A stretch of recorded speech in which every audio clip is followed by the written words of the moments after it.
다양한 분야의 명사를 초청해 삶의 지혜를 들어보는 시간 지혜다락방. 안녕하세요. 저는 김민진입니다. 많은 사람들이 가장 두려워하는 것은 무엇일까요? 가난, 암, 사랑하는 사람과의 이별. 많은 사람들이 죽음에 대해서 두려워하고 있다고 합니다. 그런데 이 죽음, 두려워할 대상이 아니라 잘만 준비하면 아름다운 마무리를 할 수 있다고 하는데요.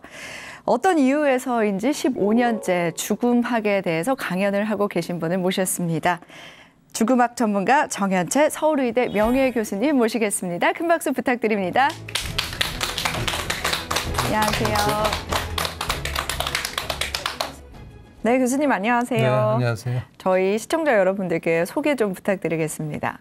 네, 방금 소개받은 정현채입니다. 이게 그 모든 사람들이 거의 대부분이죠. 회피하고 또 싫어하는 주제인 죽음에 대해서 이렇게 같이 말씀을 나눌 수 있게 돼서 반갑고도 또 기쁘게 생각합니다. 네, 교수님께서는 과거 몸담았던 서울대에서 학생들은 물론이고 대중들을 상대로 죽음학에 대해서 강연을 쭉 이어오셨잖아요.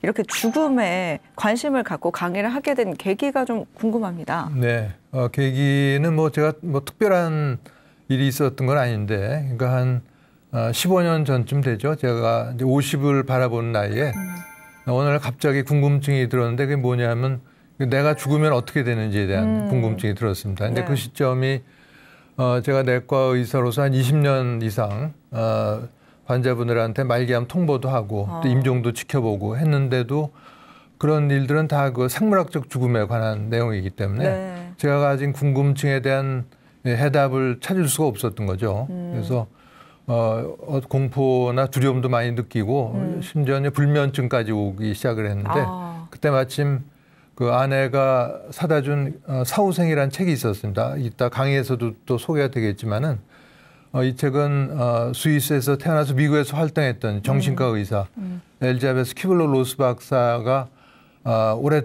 오랜 세월 환자의 임종과 또 죽어가는 사람을 통해서 관찰한 근사 체험이나 삶의 종말 체험 이런 내용들이 적혀 있었던 거죠. 그래서 그걸 봤더니 제가 궁금했던 내용들이 제가 궁금했던 거는 어떤 문화적 전통이나 종교에서 나오는 교리 이런 게 아니고 실제로 무슨 일이 일어나는지가 궁금했던 건데 그런 거에 대한 해답을 찾을 수 있었기 때문에 그런 두려움이 많이 줄어드는 걸 느낄 수가 있었죠. 그게 인연이 돼서 강의는 또 다른 별개의 문제이긴 하지만 15년째 강의를 하고 있습니다. 네. 사실 죽음에 대해서 두려움이 좀 사라졌다고 말씀하셨는데 많은 사람들이 사실 죽음을 굉장히 막연한 일, 그리고 두려운 일로 생각하고 있습니다. 어떻게 좀 그 생각이 전환이 되셨는지 궁금해요. 그러니까 그런 걸 통해서 물론 근데 우리의 육신은 당연히 이제 부패해서 소멸하지만은 우리의 육신을 움직이는 우리의 의식, 정신은 소멸하지 않는다는 거죠.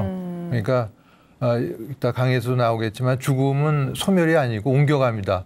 이런 거를 제가 믿음이 아니라 확실히 알게 됐을 때 그런 두려움에서 벗어날 수가 있는 거죠. 제일 두려운 게 그거거든요. 소멸한다는 건데 그게 아니라는 걸 확실히 알기 때문에 그런 두려움에서 벗어날 수 있다 얘기할 수가 있습니다.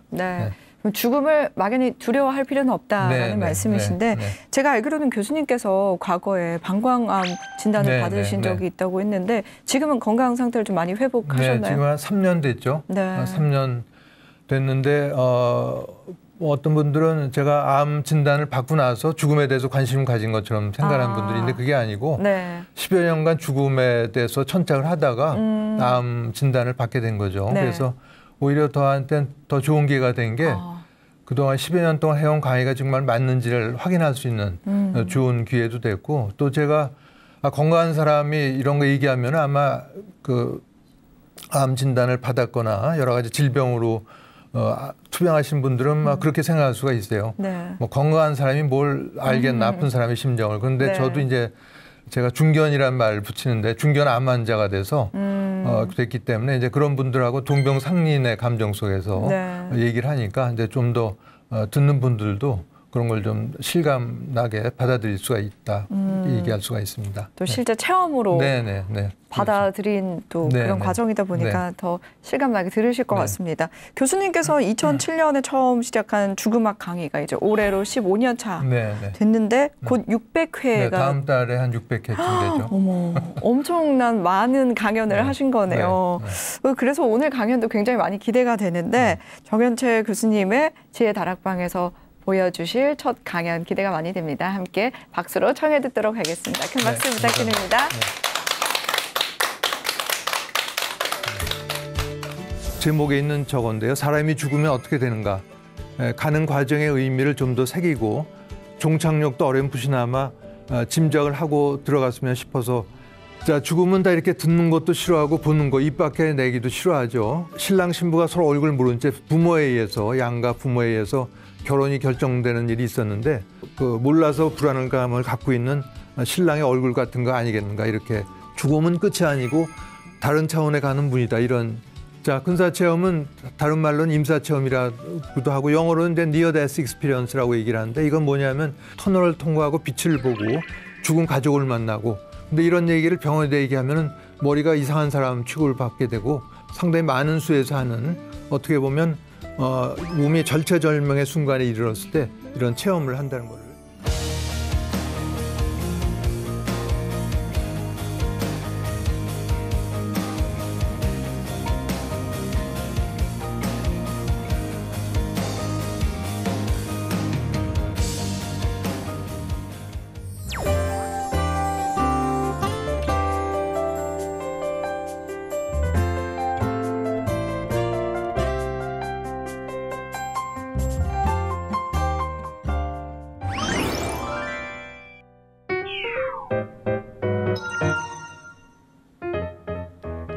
네, 지금 보시는 화면은 몇 년 전에 일간신문이었던 기사입니다. 제목이 죽음은 옮겨감에 불과, 존중받으며 가고 싶다 이렇게 돼 있었고 부제목이 웰다잉을 실천한 그들의 마지막 순간 이렇게 돼 있으면서 우리나라 국민들이 친숙한 김수환, 추기경, 법정 스님 이런 유명한 분들의 마지막을 조명을 하고 있습니다. 그런데 이 기사를 아무리 읽어봐도 죽음이 왜 옮겨감인지에 대한 설명은 전혀 나와 있지가 않았던 거죠. 그러니까 잘 아시는 것처럼 심장이 멈추고 숨을 안 쉬고 또 동공반사 소실되면은 사망 판정을 받게 되니까 그 순간부터 육체는 부패해서 썩고 소멸하는 게 맞는 건데 왜 이걸 옮겨감이라고 했는지 같이 생각해 보는 시간 이렇게 머릿속으로 정리하면서 들으셔도 좋겠습니다. 자, 이 머리에 떠올리기 좋은 걸로는 이제 벽인지 문인지 이렇게 바꿔서 생각을 해도 되겠는데 벽이 바로 막다른 걸 뜻하니까 이제 소멸이 되겠고 문이 바로 저걸 통해서 뭔가 다른 데로 가니까 옮겨감을 뜻한다 얘기할 수가 있겠습니다. 삶과 죽음은 동전의 앞뒷면 같은 거기 때문에 우리가 제대로 된 삶을 살기 위해서라도 죽음을 직시하고 성찰할 필요가 있다. 이건 머리로는 잘 이해를 하고 있는 내용이지만은 우리 주변에서 죽음을 자주 생각하고 살아가는 사람을 만나기는 그렇게 쉽지가 않겠습니다. 자, 이거는 몇 년 전에 일간신문이었던 기사입니다. 당시 모 대기업의 명예회장이 이분은 언론재벌이었었는데요. 85세 나이로 죽음이 가까우니까 평소에 들지 않았던 궁금증이 들었다고 합니다. 이 바로 제목에 있는 저건데요. 사람이 죽으면 어떻게 되는가. 이게 너무나 궁금해서 비서들 또 가족들 병문안 온 사람이 있으면 붙들고 이걸 물어봤다고 합니다. 이분이 그런데 만족할 만한 대답을 얻고 세상을 떠났는지에 대해서는 후속 기사가 없어서 알 수가 없지만은 제가 추측해 볼 때는 이분이 평소에 재산만 관리할 게 아니라 책도 좀 읽어보고 모임이나 이런 데 가서 강의도 좀 듣고 하면서 미리 관심 가졌었더라면 하고 후회하지 않았을까 제 나름대로 추측을 해본 바가 있습니다. 로마의 철학자 키케로는 지혜로운 사람에겐 삶 전체가 죽음에 대한 준비이다 이런 말을 남기기도 했습니다. 자, 이거는 몇 년 전에 어떤 청중 한 분이 오늘 같은 이런 죽음학 강의를 듣고 나서 소감을 보내주셨습니다. 왜 이런 걸 강의를 들어왔는가 그런 내용이었죠. 아무래도 가야 할 길인데 가는 과정의 의미를 좀 더 새기고 종착역도 어렴풋이나마 짐작을 하고 들어갔으면 싶어서 강의를 들어왔다 이렇게 얘기하면서 단순히 어떤 종교적인 접근 외에 실체에 대해서 가까이 가보고 자신의 이성으로 좀 이해하고 싶어서 강의를 들어왔다 하면서 강의를 들은 소감을 보내주기도 했습니다. 그래서 앞에 그 재벌의 명예회장이 이렇게 왼쪽 그림처럼 당하는 죽음의 모습이라면 이분은 건강할 때부터 이 죽음에 대해서 생각을 하고 하니까 맞이하는 죽음의 모습 이렇게 요약을 해볼 수도 있겠습니다. 자, 많은 분들이 이런 얘기를 하는데요. 제 주변에도 보면 그 자신의 종교를 갖고 오랜 세월 그 신앙생활을 해온 지인들이 이런 말을 하는 걸 종종 봅니다. 죽으면 끝이지 뭐가 있겠어? 이런 말을 하는 걸 보고 제가 깜짝깜짝 놀랄 때가 한두 번이 아닌데 각 세계 고등 종교마다 사후 세계를 언급하지 않는 데가 없는데 그런 종교를 갖고 있으면서도 본인 생각에는 죽으면 다 끝이다 이렇게 생각을 하고 있는 것이죠. 이 성직자들도 예외는 아닙니다. 물론 모든 성직자가 다 그런 건 아니겠습니다만 이거는 영국의 유명한 장의사인 엘빈 다이어가 쓴 책에 소개된 사례입니다. 목회 활동을 오래 한 신부님이 간암으로 병원에 입원했는데 병세가 위중해서 임종할 때가 가까우니까 이 장의사가 병문안을 갔죠. 그랬더니 신부님이 죽음이 두렵다는 얘기를 했다는 거죠. 그래서 이 장의사는 아니 하느님 믿으시는 분인데 믿음이 어디로 갔습니까? 했더니 신부님이 미지 세계로 들어가는 것만큼 두려운 것은 없다 이렇게 대답을 했다고 합니다. 그래서 성직자라면 일반인보다 몇 배 강한 신앙심으로 죽음에 대한 두려움을 어렵지 않게 극복을 하리라 이렇게 생각을 했는데 실상이 그렇지 않은 걸 보고 충격을 받았다 이렇게 얘기를 하고 있습니다. 자, 이거는 철학을 전공한 유호정 박사가 쓴 책에 나는 내용인데 내용이 재미있는 내용이라서 한번 소개를 해드립니다. 똥설과 된장설을 얘기를 하는데요. 똥 같으면은 아무리 마음 수양을 오래 해도 똥을 한 숟가락 퍼서 입에 넣고 구수하다 이렇게 생각을 할 수는 없는 거죠. 그러나 된장 같으면 냄새는 좀 구리고 이상했지만 우리가 반찬에서 먹어보면 이렇게 맛있는 반찬 있는 거, 안 걸 느끼한 거를 후회할 정도로 죽음이 똥이 아니고 된장 같은 거일 가능성이 없겠는가. 똥이라면은 생각할 필요가 없죠. 하면 안 됩니다. 괴롭기 때문에. 그러나 죽음이 된장 같은 거라면은 그렇게 기피할 이유가 없는 것이죠. 또 하나는 몇십 년 전만 해도 신랑 신부가 서로 얼굴 모른 채 부모에 의해서 양가 부모에 의해서 결혼이 결정되는 일이 있었는데 혼례식 날짜가 가까움에 따라서 신랑 얼굴에 대한 여러 가지 괴소문이 돌면은 신부 마음이 불안하기 짝이 없는 것이죠. 근데 신랑 얼굴을 한번 보고 나서 그런 불안감을 떨쳐버리듯이 죽음이라고 하는 것도 우리가 몰라서 그렇지 몰라서 불안감을 갖고 있는 신랑의 얼굴 같은 거 아니겠는가 이렇게 비유를 하기도 합니다. 자, 몇 년 전이 종교개혁 500주년을 맞는 해였었는데 잘 아시는 것처럼 종교개혁에 불을 지핀 분이 바로 마틴 루터죠. 루터는 워낙 정직자가 될 생각이 아니었고 워낙 법률가가 되기 위해서 공부를 하고 있었는데 어느 날 밤 천둥번개 아주 크고 무섭게 쳤다고 합니다. 그래서 루터가 너무나 무서운 나머지 신에게 서약을 하는 거죠. 오늘 밤 날 살려주면은 반드시 신을 섬기는 사제가 되겠다. 500년 전이니까 아마 그런 생각을 하는 게 오히려 자연스럽다고 볼 수가 있습니다. 그러다 날이 밝자 아버지의 반대를 무릅쓰고 집을 나와서 수도원에 들어가서 신부가 됩니다. 그러나 오늘날 천둥번개 아무리 크고 무섭게 치더라도 이걸 하늘이나 신의 노여움으로 생각하는 사람은 없습니다. 이건 그냥 자연현상이고 더 이상 두려움의 대상이 아닌 것과 마찬가지로 우리가 죽음에 대해서도 잘 모를 때 이런 두려움과 불안, 공포를 크게 느끼겠지만 죽어감이나 죽음, 더 나아가서 그 후에 대해서 어느 정도 파악하게 되면은 이런 두려움과 불안에서 벗어날 수 있는 것과 같은 이치다 이렇게 비유를 해볼 수가 있겠습니다. 자, 그래서 오늘은 4번에 걸쳐서 현대인의 죽음관을 한번 알아보고 아까 그 도입부에서 말씀드린 것처럼 죽음이 소멸인지 옹교감인지 즉 벽인지 문인지 이 판단 근거가 바로 죽음과 관련해서 일어난 중요한 영적인 현상이라고 할 수 있는 근사체험 또 삶의 종말체험 이런 것들이 되겠습니다.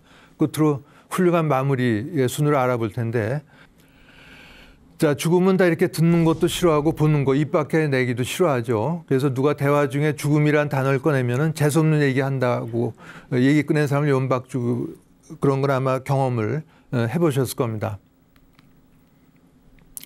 또 이 죽을 사자를 싫어하기 때문에 그 서울 시내 고층 건물에 있는 엘리베이터에도 사자가 없는 데가 많습니다. F층 돼 있다든가 어떤 건물은 바로 3층에서 5층으로 건너가기도 하는데 그래서 제가 몇 년 전에 실제로 조사를 해본 적이 있습니다. 죽을 사자가 정말 죽음을 많이 불러들이는지 조사해 본 적이 있는데 그래서 정말 사자가 죽음을 많이 불러들이면 사자 쓰면 안 되겠죠. 사자를 우리 생활에서 없애버려야 됩니다. 그래서 제가 근무하던 서울대학병원에 44병동이 하나 있고요. 이거 하나만 있죠, 이 병동은. 그다음에 4자가 하나만 들어간 병동, 54병동, 64, 74병동, 또 4자가 없는 병동, 101병동 이런데 7개, 8개를 골라서 제가 병원 전산실에 협조 공문을 보내서 이 병동에 1년 동안 입원한 환자와 사망한 환자 수에 대한 자료를 보내달라고 요청을 했습니다. 그래서 비교를 해봤는데 어떻게 나왔을까요? 결과가. 이 44병동에서는 사망한 환자가 없었습니다. 이 정형외과 병동이라 골절 환자들이 주로 입원하고 없었는데 4자가 없는 내과 계열의 병동 워낙 중환자가 많으니까 사망 환자가 부지기수로 많았던 거죠. 그래서 이걸 보고 4자가 죽음을 불러들인 게 절대 아니구나 하는 걸 제가 실제로 확인을 할 수가 있었고 이걸 확인한 뒤에는 제가 생활에서도 활용을 하고 있습니다. KTX 같은 거 열차 예매할 때 좌석을 어딜 잡을까 할 때 4위, 4위 이런 데는 비어있을 때가 많습니다. 그래서 이런 거 얼른 찾아서 예매를 하기 때문에 시간도 절약할 수 있고 좋은 점이 있습니다. 자, 저도 이렇게 매일 바쁘게 뛰어다니고 있긴 합니다만 사실은 모퉁이 돌아서면 저런 죽음이 기다리고 있는 게 내일이 될지 10년 뒤가 될지 모르고 사는 게 우리의 삶이라고 할 수가 있겠습니다.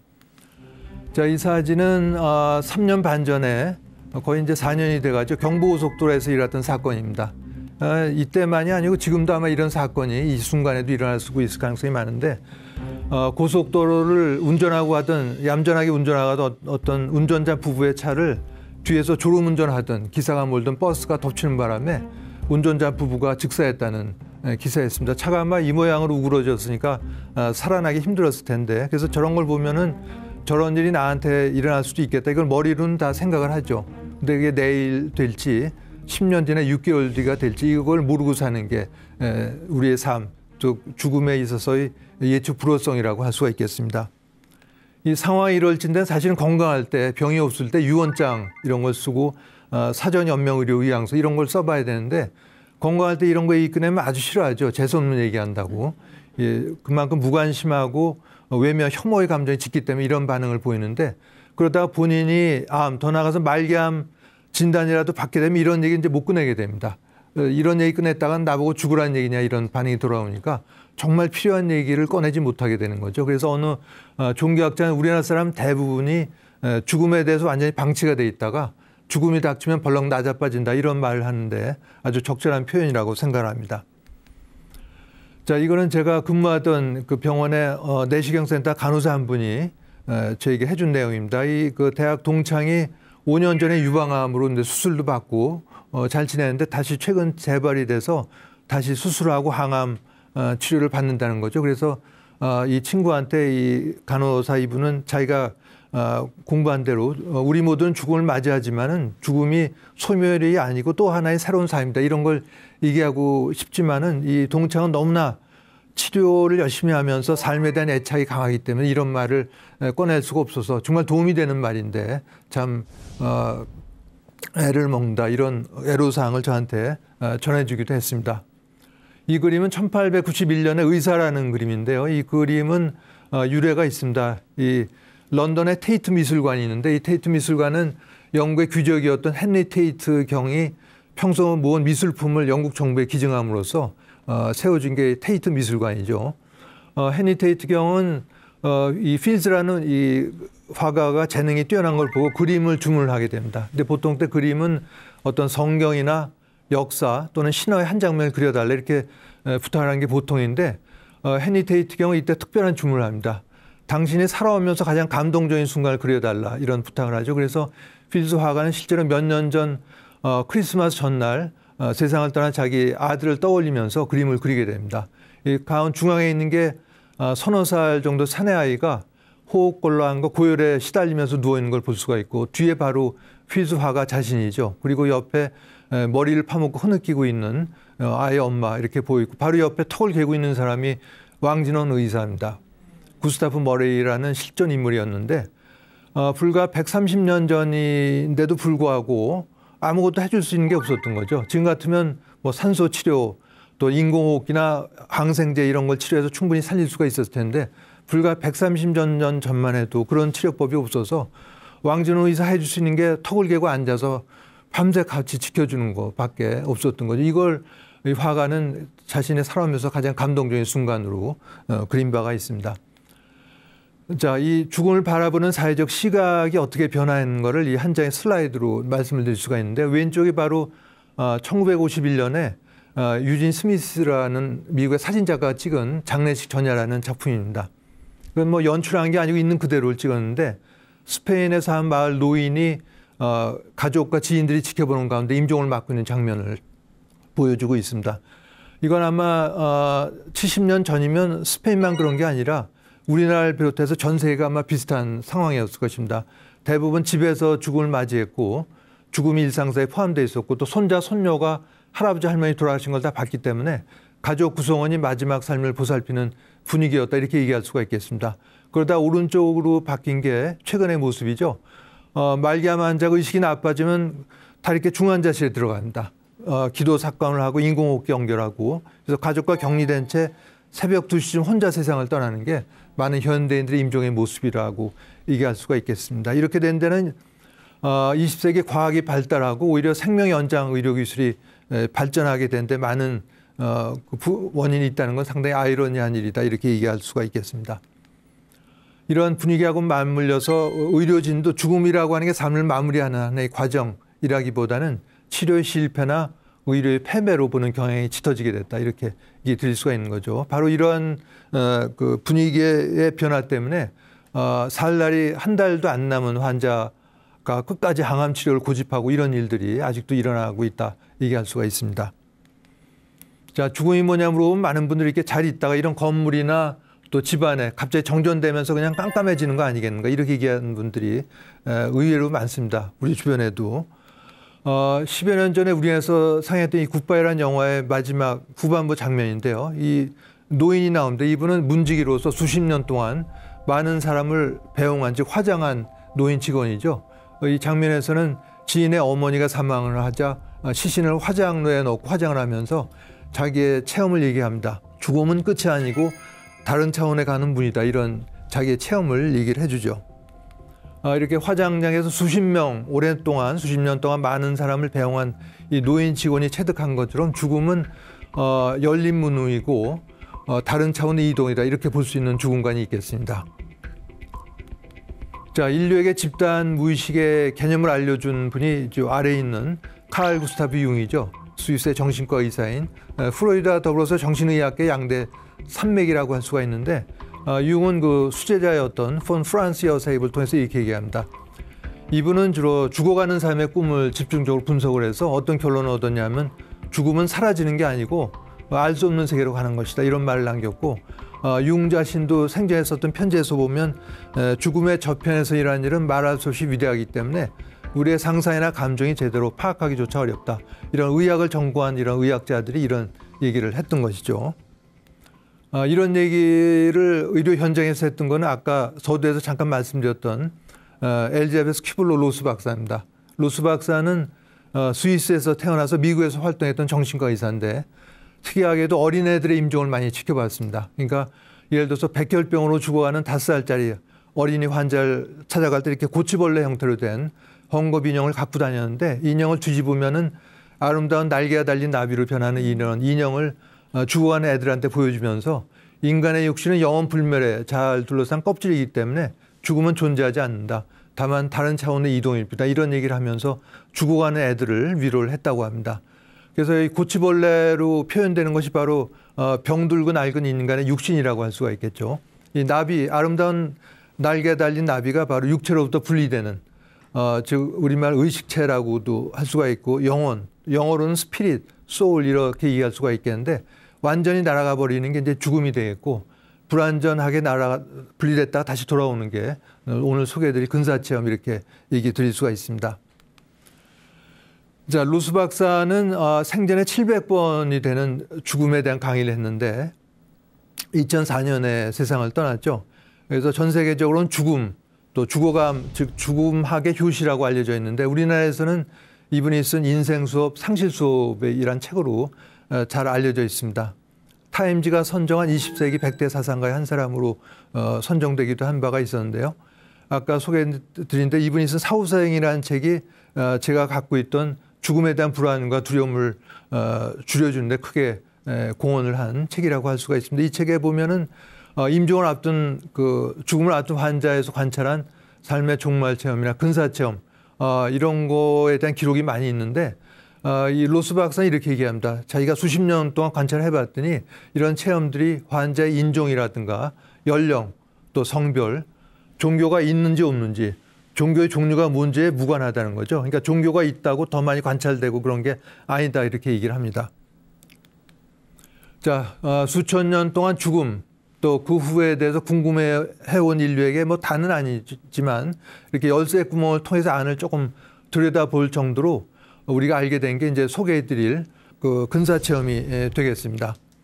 자, 근사 체험은 다른 말로는 임사 체험이라고도 하고 영어로는 이제 Near Death Experience라고 얘기를 하는데 이건 뭐냐면 심장박동이 정지됐을 경우 요새는 다 심폐소생술 같은 걸 하게 되죠. 아마 이 교육을 통해서 배우신 적도 있을 겁니다. 심장을 압박을 하면서 마사지를 하고 인공호흡을 하고 이런 것도 심폐소생술인데 이런 심폐소생술로 다시 살아난 사람의 일부가 경험하는 것들이 이런 근사 체험이 되겠습니다. 물론 다시 살아나는 사람의 전부가 하는 건 아니고 일부가 합니다. 10 내지 25% 정도 하는데 25%면은 4명에 1명꼴이니까 상당히 많은 숫자가 한다 이렇게 얘기할 수가 있겠습니다. 소개해드리겠지만 이제 체외 이탈 이런 체험도 요소 중에 하나가 되겠고 서구에서는 대강 1960년대부터 여기에 대한 본격적인 연구가 진행이 되어 왔습니다. 자, 이거는 영국의 BBC 방송에서 제작한 근사체험에 관한 다큐멘터리인데 제목이 내가 죽던 날로 되어 있습니다. 이 주인공은 선천성 시각장애인인데 시각장애도 뭐 정도가 여러 가지 정도가 있겠죠. 빛은 볼 수 있다 이런 정도도 있지만 이분은 태어날 때부터 아무것도 볼 수 못하는 완전 맹인의 수준에서 이분이 20살 때 아주 심각한 부상을 입고 심장이 멎어서 심폐소생술을 받다가 처음 몸 밖을 빠져나오면 체외 이탈하면서 생전 처음 자기의 결혼 반지라든가 헤어스타일 이런 걸 보는 체험을 하게 됩니다. 동영상에 나오는 몇 장면만 제가 소개를 해드리면은 이분은 그 시각 장애인으로서 꿈을 꾸더라도 맛이라든가 소리 이런 거는 자기가 냄새도 맡고 들을 수 있지만 시각적 이미지는 전혀 나오지 않는다고 합니다. 그래서 이분이 심폐소생술을 받으면서 자기 몸 밖을 자신의 의식체가 몸 밖을 빠져나오는 이런 체외 이탈을 경험하면서 아름다운 빛도 보고 소리도 듣고 하다가 다시 이제 육체로 돌아오면 어떻게 되겠어요? 굉장히 심한 고통을 다시 또 느끼게 됩니다. 이런 걸 했다는 자기의 체험을 얘기를 해줍니다. 이 근사 체험에 대해서 폄하하는 이런 회의론자들은 저건 그냥 꿈이나 환각, 착각 아니냐 이렇게 얘기를 하는데 이 시각장애인 본인이 얘기하듯이 꿈을 꾸더라도 시각적 이미지 같은 건 나오지 않기 때문에 이분이 근사 체험을 통해서 생전 처음 보게 된 자기의 결혼 반지, 헤어스타일 이런 거를 꿈으로는 도저히 설명할 수가 없겠습니다. 자, 뇌가 의식이냐 이런 질문을 던지면 아마 다 이해를 하고 대답을 하실 겁니다.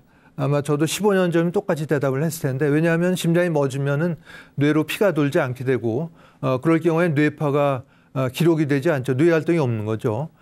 현대 과학이나 의학의 입장은 의식은 뇌가 만들어낸다 이런 입장을 갖고 있기 때문에 뇌파가 없을 때, 즉 뇌 활동이 없을 때 뭘 보고 듣고 하는 체험이나 그런 기억 이런 건 있을 수가 없다는 게 과학 근본주의 입장이라고 할 수가 있습니다. 그러나 이런 근사 체험을 보면 바로 심장이 멎고 뇌 활동이 없을 때 이 주인공이 뭔가를 보고 듣고 하는 체험 그리고 그에 따른 기억을 얘기하기 때문에 이 근사 체험을 보면 우리 의식이 뇌와 무관할 수 있겠다. 이걸 증명하는 체험적인 증거다. 이렇게 얘기할 수가 있는 것이죠. 자, 이런 연구에 물꼬를 튼 거는 이제 레이먼드 무디 주니어라는 의사인데 이분은 워낙 의사가 아니었고 철학 교수였습니다. 학부에서 심리학과 철학을 전공한 다음에 대학에서 철학을 가르치고 있었는데 자기 강의를 듣는 학생들 또 지인들 중에 이런 체험자들이 여러 있다는 걸 알고 이걸 연구하기 위해서 다시 의과대학을 들어갑니다. 그래서 이 과정 중에 8년 동안 이런 체험자들 150명 이상을 만나서 1975년에 낸 책이 Life After Life라는 책인데 우리나라에서 몇 년 전에 다시 산다는 것 이렇게 재번역돼서 나온 바도 있는데 여기 보면 많은 그 근사 체험자들의 경험이 소개가 되고 있습니다. 어떤 환자가 심장이 멎어서 이제 심폐소생술을 받고 있었는데 심폐소생술은 뭐 몇 시간씩 할 수 있는 게 아니고 길어야 20-30분 정도 하게 되죠. 그래서 의료진이 보통 이런 대화를 하게 됩니다. 요번 한 번만 더 해보고 포기하자 이런 대화를 했는데 심장이 멎어 있던 환자가 자기가 죽어있던 동안 의료진이 했던 이 대화를 나중에 물어봤더니 다 기억을 하고 있더라. 또 의료에 대해서 잘 모르는 분이 아닌데 마치 소생술의 모든 과정을 옆에 앉아서 지켜봤던 것처럼 전부 기억을 하고 있고 또 여기 참여했던 의료진이 입고 있던 가운이 있을 거 아닙니까? 거기에 붙어있던 명찰, 이름도 기억을 하고 있더라. 이런 사례들이 다수 소개가 되고 있습니다. 또 어떤 노예는 이제 틀니를 하고 있으면 틀니를 빼고 인공호흡 같은 심폐소생술을 하게 되는데 이 노인이 다시 살아나서는 내 틀니가 저 응급실 서랍 3번째 칸에 있으니까 갖다 달라 이런 얘기를 했다는 거죠. 그래서 그런 거는 의학이나 과학만으로는 도저히 설명하기 어려운 현상 이렇게 말씀을 드릴 수가 있습니다. 자, 이런 체험이 세상에 알려지게 된 거는 무엇보다도 이 심폐소생술의 발전에 있습니다. 이 왼쪽 아래에 보시는 것처럼 1960년대 심폐소생술은 지금 같은 형태가 아니고 심장이 멎으면은 마침 다행히 의사가 옆에 있어 칼로 환자의 가슴을 짠 다음에 의사가 환자의 갈비뼈 사이로 손가락을 넣어서 심장을 빼가지고 쪼물딱거리고 마사지하는 방식을 쓴 거죠. 그런 경우에 뭐 살아나다 하더라도 결국은 그 세균 감염 같은 걸로 많이 죽고 했을 텐데 현재 같은 형태로 발전이 되면서 죽었을 사람들이 자꾸 살아나게 됩니다. 그러면서 일부가 똑같은 얘기를 하죠. 터널을 통과하고 빛을 보고 죽은 가족을 만나고. 근데 이런 얘기를 병원에 얘기하면은 머리가 이상한 사람 취급을 받게 되고 자기의 체험을 어디에도 털어놓을 수가 없었던 겁니다. 근데 앞에서 소개해드렸던 엘리자베스 큐블러-로스나 레이먼드 무디 주니어 같은 이런 정신과 의사를 필두로 해서 요즘도 여전히 소수이긴 하지만은 다양한 정월간 의사들이 이런 현상을 연구해서 의학의 한 분야로 발전을 시켜나가고 있습니다. 이 1865년에 영국의 외과 의사인 리스트라는 분이 이런 치료를 하는데 개방성 골절이라고 하는 것은 뼈가 부러지면서 살갗 밖으로 튀어나온 걸 얘기하죠. 과거엔 거의 다 죽었습니다. 왜냐하면 피부에 있는 세균 감염이 돼서 다 죽게 되는데 이분이 이런 환자들에게 소독이라는 걸 해봤더니 다 살릴 수 있었다. 이런 발표를 한 거죠. 지금 의학 수준을 보면 아주 우스꽝스럽게 짝이 없습니다. 당연한 얘기라고 할 텐데 그러나 이게 획기적인 게 세균에 대해서 알게 된 게 이보다 10몇 년 뒤의 일이기 때문에 세균의 존재를 알기도 전에 이런 걸 했다는 게 굉장히 대단한 치료라고 할 수가 있는 것이죠. 이거를 1867년에 란셋이라는 유명 학술지에 실게 됩니다. 이 란셋이라는 유명 학술지는 전 세계 170종 중에 3위를 차지할 정도로 지명도와 권위를 자랑하는 학술지인데 요즘에는 대학도 1등부터 100등까지 전 세계 대학을 등수를 매겨서 줄을 세우지 않습니까? 그럴 때 관여한 게 이 대학에서 발표한 논문에 이러한 임팩트 팩터, 피인용 지수라고 하는데 이런 걸 갖고 따집니다. 그래서 여기다가 다 논문을 내려고 눈에 그 혈안이 돼 있죠.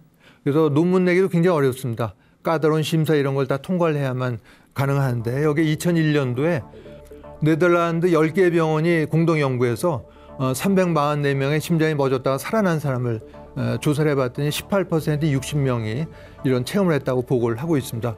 10가지 요소로 나누는데 체외 이탈하고 터널을 통과하고 밝은 빛과 교신을 안 나오고 또 자신의 생을 회고하고 이런 체험들이 다양한 퍼센티지로 소개가 되고 있는데 밝은 빛을 보는 건 물론이고 커뮤니케이션, 교신을 한다고 하는 거죠. 이 밝은 빛이 물어보는 내용이 있다고 합니다. 물어보는 내용이 살아있을 때 얼마나 돈을 많이 벌고 재물을 쌓아놨는가 이런 게 아니라 얼마나 남을 배려하고 사랑을 하고 지혜를 쌓아왔는가 이런 걸 물어본다고 체험자들은 이구 동성으로 얘기를 합니다. 자, 이거는 이제 체외 이탈에 관한 짧은 내용인데요. 서울 시내도 요즘에는 공중전화 박스가 거의 다 사라졌죠. 과거에는 천둥번개 치는 날 이 공중전화 박스에서 전화 걷다가 벼락 맞아서 감전사 하기도 하고 일부는 살아남아서 이제 근사 체험을 하게 되는데 의사 본인이 이런 벼락을 맞고 죽었다가 체험을 하게 됩니다. 전화 박스에서 걷다가 벼락을 맞아서 자기가 쓰러졌는데 잠시 봤더니 장모님이 자기 있는 대로 뛰어오는 걸 봤는데 자기를 그냥 통과해서 스쳐 지나갔다는 거죠. 그래서 이상하다고 봤더니 땅에 쓰러져 있는 자기의 육체를 본인이 본 겁니다. 그러면서 심폐소생술을 하는 의료진을 자기가 이제 본 거죠. 그래서 자기가 그들한테 말을 걸라고 했지만 그들은 듣지 못했고 자기는 그들이 하는 말을 들을 수 있었다. 이렇게 체험을 얘기해 주고 있습니다. 자, 이렇게 이 문밖을 빠져나온 이런 체외 이탈의 느낌이 어떤가 이렇게 얘기합니다. 이런 육중한 잠수복을 입고 해저에서 일을 하다가 일이 다 끝나서 해안으로 올라와서 이걸 다 벗었을 때의 상쾌한 느낌 이렇게 표현을 하기도 하고 또 어떤 분은 골초들이 많이 피어있는 선술집에서 담배 연기로 아주 숨이 막힐 듯 하다가 문을 박차고 나와서 아주 신선한 공기를 맡았을 때의 상쾌한 느낌, 육체를 벗어났을 때의 느낌을 이렇게 표현을 하는 것이죠. 자, 이 연구는 여기서 끝난 게 아니라 이런 체험이 삶에 어떤 변화를 줬나를 2년 뒤 또 8년 뒤까지도 조사를 했습니다. 근사 체험을 했던 23명, 또 심장이 멎었다가 살아나긴 했지만 없었던 13명을 대상으로 뭘 갖고 조사했냐면은 각 체험을 점수화해서 점수 합계로 조사를 해본 거죠. 그랬더니 대부분 다 근사 체험자 그룹에서 다른 사람에 대한 공감, 또 타인에 대한 이해, 또 인생의 목적을 이해하고 죽음에 대한 두려움이 크게 줄어들고 사후생에 대한 관심이 커지고 일상생에 대한 감사의 마음이 커졌다고 보고를 하고 있습니다.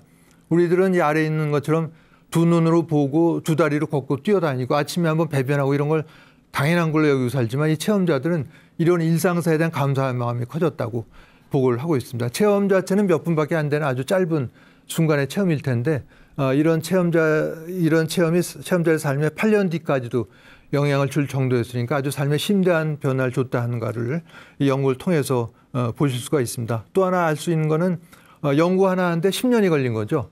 8년까지도 관찰을 하고 또 논문을 쓰는데 한 1년 또 양쪽 기간 준비하는 게 합치면은 거의 논문 하나 쓰는데 10년이 걸렸다는 거를 알 수가 있습니다.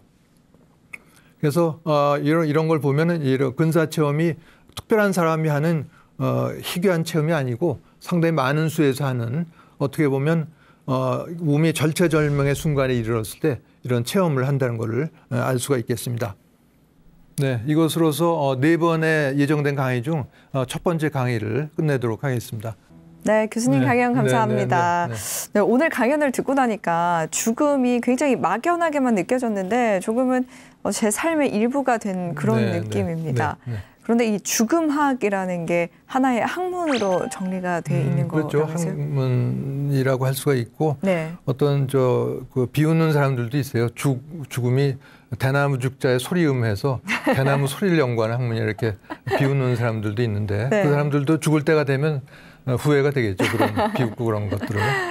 네, 그렇다면 이 죽음에 대해서 강연을 많이 하셔왔는데 죽음학에 대해서 공부를 하고 또 많은 사람들에게 알려주실 때 가장 중요하게 생각하는 포인트가 있을까요? 이게 이제 그 좋은 질문을 해주셨는데 그게 바로 한마디로 얘기하면 이제 아까 서두에서 말씀드렸던 것처럼 죽음이 그 소멸이 아니고 옮겨갑니다. 즉 죽음이 벽이 아니고 문이다 하는 거죠. 그걸 그냥 믿어서가 아니고 실제로 여러 증거와 자료들을 통해서 아는 게 중요하다고 했습니다. 그러니까 그런 것들을 믿는 단계를 벗어나서 알매 단계로 가져가는 게 중요하다고 할 수가 있습니다.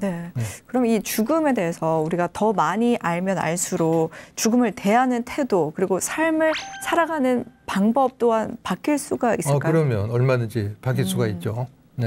그래서 이런 데 강의는 뭐 나중에 또 기회가 있겠지만 제가 크게 세 분들한테 도움이 된다고 봅니다. 첫 번째는 말기암 환자.